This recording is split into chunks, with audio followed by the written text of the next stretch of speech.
A block placed on an incline will usually slide down. This block has been given an upward velocity along the incline. As it moves up, it slows down due to gravity and friction, comes to a momentary stop at the top, and slides back down, going faster and faster until it hits the stop.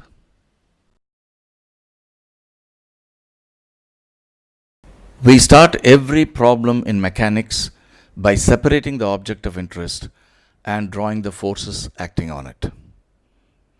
There is first the force of gravity acting downwards, mg. Since the mass is 3 kilograms, we take g as 10, so we have a 30 Newton force with which the earth pulls it. Because of this, it is pressed against the incline, and the incline pushes it perpendicular to itself with a force which we call R. This force is called normal reaction, but let's keep in mind this normal reaction is not the reaction to gravity. It's just a force exerted by the incline on the block. At the moment, we do not know the value of this force. And while it is sliding up, there is a force of friction acting down along the incline. And since it is sliding, we should use the kinetic coefficient. So the force of friction is 0.2 times the normal reaction, R.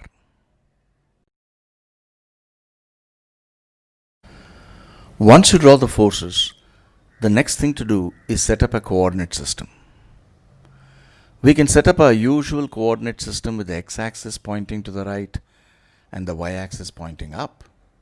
Or we can choose the x-axis to be along the incline and y-axis perpendicular to the incline. This coordinate system is better because we know that the acceleration of the block is entirely along the incline, which means along the x-axis, and perpendicular to the incline, that is in the y direction, the box has no acceleration. So let us write down the forces in the y direction first. mg has a component in the negative y direction of mg cos theta. That is minus 30 cos 30, and in the positive y direction we have plus r. That is equal to 0 because there is no acceleration in the y direction. From this we get the value of r as 15 root 3 newtons. Once we know r, we can immediately write down the force of kinetic friction, which is in the positive x direction, 0.2 times 15 root 3. And apart from that, mg has a component also in the positive x direction, mg sine theta. So that is 30 sine 30. Now that is equal to mass times acceleration of the box. Mass is 3 kilograms. So immediately we can calculate the acceleration of the box. Turns out to be 5 plus root 3 meters per second squared. The acceleration is positive, indicating that the box accelerates down along the incline even though it is moving upward. So the velocity points up, the acceleration points down, so the box is slowing down as it moves up.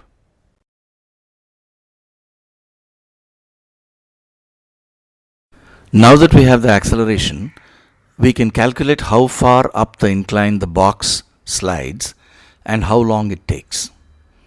At the highest point, it momentarily comes to a stop, so the velocity is 0, and we can use v squared is equal to u squared plus 2as. Note that in our coordinate system, the initial velocity u is in the negative x direction, so it is minus 15. So minus 15 squared is 225, and the acceleration is plus 5 plus root 3. So v squared is equal to u squared plus 2as gives us s is equal to minus 225 divided by 10 plus 2 root 3. The minus sign indicates that the displacement is in the negative x direction, which means up along the incline. We can also calculate the time taken to slide up by using v is equal to u plus at. So v is 0 u is minus 15 and a is 5 plus root 3. So that gives us the time for it to slide up as 15 divided by 5 plus root 3 seconds.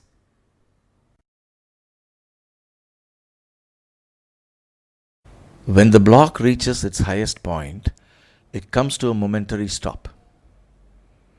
When the velocity becomes momentarily zero, the friction becomes static friction. And since the block is now trying to slide back down, the frictional force points up along the incline. Now we know that the static force of friction is less than or equal to mu s times r. If the frictional force is very large, then the block won't slide back down. So in answer to our question, how long does it take to slide back down? The answer will be infinity. On the other hand, if the angle theta of the incline is very large, it will slide back down, and we have to calculate the time it takes to come back, t2. So how do we decide whether it slides or not? Let's imagine for a moment that the incline's angle is such that the block is about to slide. If the block is about to slide, that means that the frictional force has reached its maximum possible value, which is mu s times r. And since r is equal to mg cos theta, the friction's value is mu s mg cos theta. And since it is about to slide, it's not yet sliding, it's about to slide, so it is still in equilibrium. Therefore, the upward frictional force equals the downward mg sin theta. From this, we get the condition mu s is equal to tan theta when the block is just about to slide. What does it mean? It means if the mu s coefficient of static friction is more than tan theta, it will not slide down. On the other hand, if tan theta is more than mu s, it will slide down. We got the condition mu s is equal to tan theta for when it is just about to slide down. In our problem, mu s is 0.4, and that is less than tan theta, tan 30, which is 1 over root 3. Check it out. 0.4 is 1 over 2.5, and that is certainly less than 1 over 1.7.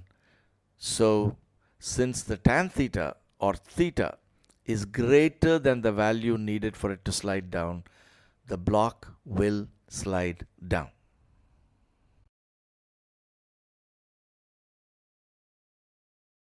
Now that we know that the block is going to slide down, let's calculate the time it takes to come back to the starting point.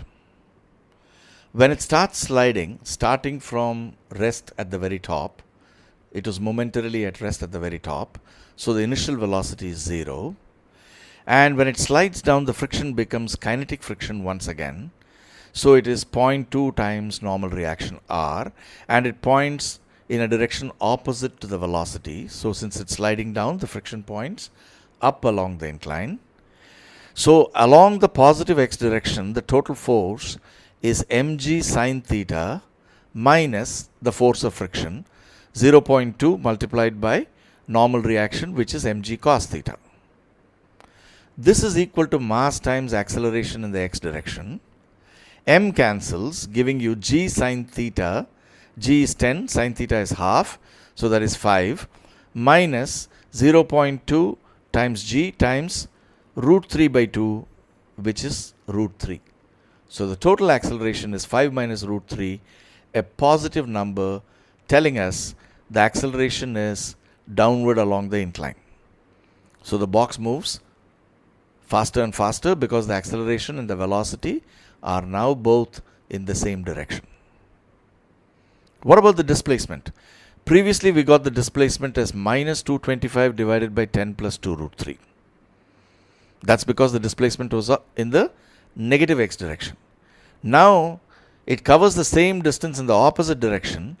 So the displacement, which is in the positive x direction, is 225 divided by 10 plus 2 root 3.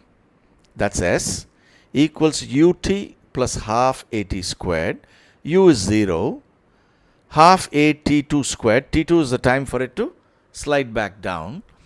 If we calculate this, we get t2 approximately 3.2 seconds. Previously, we had found that the time it takes to slide up was 15 by 5 plus root 3. So the total time for it to slide up and back down is 15 by 5 plus root 3 plus 3.2 seconds.